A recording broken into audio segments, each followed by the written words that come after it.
Helstu hlutverk eða verkefni stéttarfélaga að gæta að hagsmunum einstaklinga.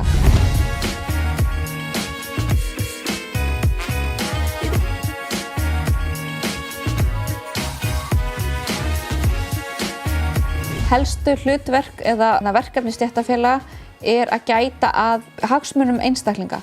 Fylgjast með að það sé verið að fylgja leikreglunum á vinnumarkaðnum, sé verið að fylgja kjarasamningum, lögum og reglum, að það sé verið að greiða yfir lágmarksvöxtum, að það sé ekki verið að brjóta á einstaklingum og aðstoða einstaklinga þegar þeir lenda í því að það brotið á þeim, ólögmæt uppsögn eða laun ekki greidd eða annað slíkt. Eitt af stærstu hlutverkunum líka að semja, gera kjarasamninga, sem náttúrulega bara vinnuplagg eða regluplagg á vinnumarkaðnum og í því eru í rauninni allar reglur sem tengjast vinnumarkaðnum, laun, orlof, veikindaréttur, vinnutími, greiðslur á vinnumarkaðnum og í rauninni bara allt. Matartíma, neysluhlé, þetta allt inn í kjarasamning. Það mjög mikilvægt að vera í stéttarfélagi og stéttarfélagsaðild á Íslandi mjög mikil.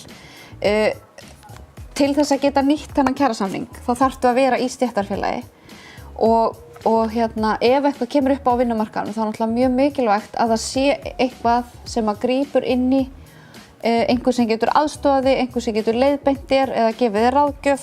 Fólk oft ekki meðvitað réttindi sín á vinnumarkaði og þá mikilvægt að sé einhver sem gætir hag þess. Síðan eru stéttarfélögin með alls konar styrki og sjóði sem hægt að sækja í. Endurmenntun skiptir miklu máli og það hægt að sækja um námsstyrki vegna námskeiða, bæði starfstengdra námskeiða og hobbynámskeiða og ráðstefna og ferðalaga því tengdu og slíku. Það aðeins mismunandi milli stéttarfélaga hvernig þetta en þetta svona sambærilegt í flestum. Öll stéttarfélög eru með sjúkradagpeninga og sjúkrasjóði. Og það mjög mikilvægt fyrir fólk að vita það að ef langtíma veikindi að ræða, ef fólk veikist lengi þá veikindaréttur ekki svo langur almennu vinnumarkaði. Og þá á fólk rétt hjá sínu stéttarfélagi ef það hefur öðlast þann rétt, ef það orðnir virkir félagsmenn, að sækja sjúkradagpeninga og það náttúrulega mjög mikilvægt að lenda ekki því í veikindum að verða launalaus. Sjúkrasjóðirnir eru líka með alls konar svona fyrirbyggjandi styrki eins og krabbameinsskoðanir, hjartavernd, flest öll stéttarfélög styrkja líkamsrækt eða einhvers konar heilsuvernd, aðeins mismunandi hvað það sem verið að styrkja. Og svo líka mismunandi milli stéttarfélaga, sum eru með fæðingarstyrk, sum eru með ófrjósemisaðgerðir og annað slíkt. Þannig að það mjög breitt sviðið hjá sjúkrasjóðunum. Síðan eiga öll stéttarfélög orlofshús og einstaklingar eiga rétt á því að sækja að nýta sér þessi orlofshús og það aðeins mismunandi milli stéttarfélaga hvað þau eiga mörg hús eða hvar þau eru en virkir félagsmenn eiga rétt á því og þessi hús eru á sanngjörnu verði. Það mjög mikilvægt að einstaklingar kynni sér bara í rauninni sína réttindi og sína skyldur á vinnumarkaði. Það mikilvægt að vita með vinnutíman, hvenær ég í dagvinnu, hvenær ég í næturvinnu, ég að vinna eftir vaktaplani. Það mjög mikilvægt að gera ráðningarsamning. Það mikil vöntun á því að fólk sé með ráðningarsamninga en það að lagast og það skiptir miklu máli að fólk gangi á eftir því. Það atvinnurekandans að gera ráðningarsamningana en stundum þarf maður aðeins að ýta á eftir því. Og þetta plagg, ráðningarskjalið eða ráðningarsamningurinn svo mikilvægur ef eitthvað kemur upp á að hafa eitthvað í höndunum af því að það erfitt að sanna það sem fer á milli manna í orði. Það mikilvægt að vita það að það eru reglur lágmarkslaun á Íslandi og það bara lögbrot að greiða undir þeim. Það mikilvægt að vita veikindaréttinn sinn.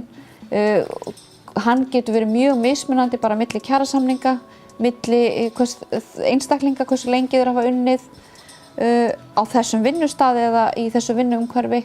Eins mikilvægt að þekkja orlofsréttinn sinn.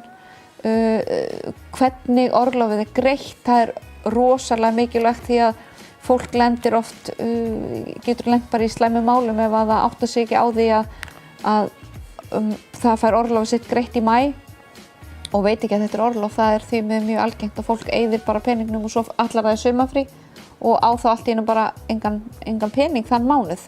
Þannig að fólk kynni sér hvaða háttur á orlofsgreiðslum hjá fyrirtækinu sem það vinnur hjá.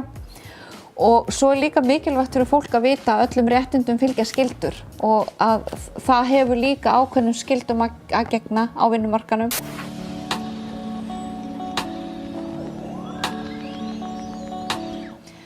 Kynna sér hjá sínu fyrirtæki hvaða reglur eru þar, til dæmis með tilkynningar á veikindum, þarf að hringja eða nóg að senda SMS eða hvernig það hvernig óskar maður eftir orlofstíma, kynna sér það, þarf ég að ákveðin tími sem farið í orlof eða get ég óskað eftir því og þetta inn á heimasíðum stéttarfélaganna, mikilvægt að kíkja þar inn. Flest stéttarfélög eru komið Facebookarsíður, vera þar inni, koma mikið upplýsingum þangað inn og fylgjast með, bara vera virkur þáttakandi í starfinu hjá sínu stéttarfélagi, þá ertu upplýstur breytingar og allt svoleiðis. Og ef að fólk óvíst eitthvað að leita til síns stéttarfélags.